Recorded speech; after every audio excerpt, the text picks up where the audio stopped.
আসসালামু আলাইকুম। আপনারা দেখছেন সানজিদা আহাজ ব্লগস। আশা করি সবাই ভালো আছেন। আজকে দুপুরে খাওয়ার জন্য বানিয়েছিলাম শুটকির মরিচ খোলা বা শুটকি ভুনাও বলতে পারেন। তো সেই জন্য ভাবলাম চটপট আপনাদের সাথে রেসিপিটা শেয়ার করে নেই। তো এই তো শুটকিকে প্রথমে আমি শুকনো খোলায় খুব ভালোভাবে টেলে নিয়েছি। তারপর একটু পানি দিয়ে আমি কিছুক্ষণ ভিজিয়ে রেখেছিলাম। তারপর আমি সুন্দর করে ধুয়ে নিয়েছি। তো ধোয়ার পর একটু হামানদিস্তা দিয়ে আমি একটু সামান্য ছেঁচে দিচ্ছিলাম আর কি। যেহেতু এটা একটা শুটকি ভুনা হবে, আমার মনে হয় এভাবে একটু ছেঁচে দিলে ভালোই সুন্দর হয় আর কি শুটকি ভুনাটা। তো যাই হোক, এই তো একটা পাত্রে আমি সুন্দর করে তেল গরম করে নিয়েছি। তারপর আমি দিয়ে দিলাম কিছু রসুন কুচি, বেশ কিছুটাই দেওয়া লাগে রসুন কুচি। তারপর দিলাম 1.5 পেঁয়াজ কুচি। তো যেহেতু আমি এই রান্নাতে কোনো প্রকারই পানি ব্যবহার করব না, তো আমি খুব মিডিয়াম হিটে আস্তে আস্তে নেড়ে চেড়ে আমি রান্না করছিলাম আর কি।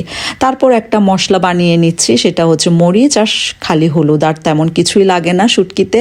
তারপর মরিচটা একটু বেশি দেওয়া লাগে, আসলে একটু পানি দিয়ে গুলিয়ে কিছুক্ষণ রেখে দেবো, যতক্ষণ পর্যন্ত আসলে সেই পেঁয়াজটা ভাজা ভাজা হচ্ছে সে পর্যন্তই। তারপর এই তো পেঁয়াজটা ভাজা ভাজা হয়ে গেলে আমি দিয়ে দিলাম সেই থেতো করে রাখা আমার শুটকিগুলা। তো খুব ভালো করে একটু ভেজে নেব। তারপর দিয়ে দিলাম গোটা কয়েক রসুন কোয়া আর দিলাম টমেটোস, আর সেই মশলাটাও দিয়ে দিলাম। সুন্দর করে এখন নাড়াচাড়া করে, আগেই বলেছে যেহেতু পানির ব্যবহার করব না, তো লো হিটে খুব সুন্দর করে আস্তে আস্তে ভেজে নিচ্ছিলাম।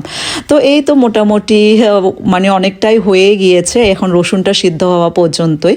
তো এই তো রসুনটা যখন সিদ্ধ হয়ে আসবে, মাছটাও যখন ভালো মতো ভাজা ভাজা হয়ে আসবে, তারপর আমি দিয়ে দিলাম একটু ধনেপাতা আর কাঁচামরিচ। তো এই তো ডান। দেখতে কি পরিমাণ লোভনীয় লাগছে, যারা শুটকি খান তারাই বুঝবে কতটা মজার হতে পারে এই খাবারটা। আমার তো আর সহা গেল না, আমি সাথে সাথে প্লেট নিয়ে গরম গরম ভাতের সাথে আমার শুটকি ভুনাটা খেয়ে নিচ্ছিলাম। কি যে মজা হয়েছিল, আলহামদুলিল্লাহ, খুব মজা করে খেয়েছি।